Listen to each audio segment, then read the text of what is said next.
জয় রাধে, দণ্ডবত মাতাজির সাথেও আমিও বললাম পুরো ভিডিওটা দেখতে হবে, দেখলেই বুঝতে পারবে কেমন করে ড্রেসটা বানানো হলো। শুধু ঘাগরা তৈরি করবো আর রাধারানীর জন্য একটা ওড়না তৈরি করবো, যার জন্য আমি একটা কাপড় নিয়ে নিয়েছি, তাতে চওড়া আছে 6 ইঞ্চি, হ্যাঁ, আর লম্বা আছে 34 ইঞ্চি।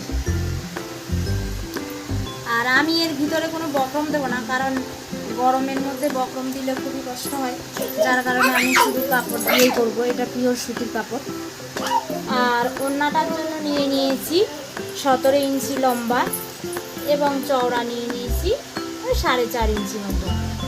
আর কৃষ্ণের ধুতিটা আমি ধুতি বানাবো না, একটা ওড়না মতো বানিয়ে নেবো, ওটা আমি নিজে ধুতির মতো করে পরিয়ে দেবো। আপনারা যদি চান আপনারা ধুতি বানিয়ে নিতে পারেন। 17 ইঞ্চি লম্বা আর চওড়া নিয়ে নিয়েছি 4.5 ইঞ্চি। আমার লেস নেই, আমি সুতির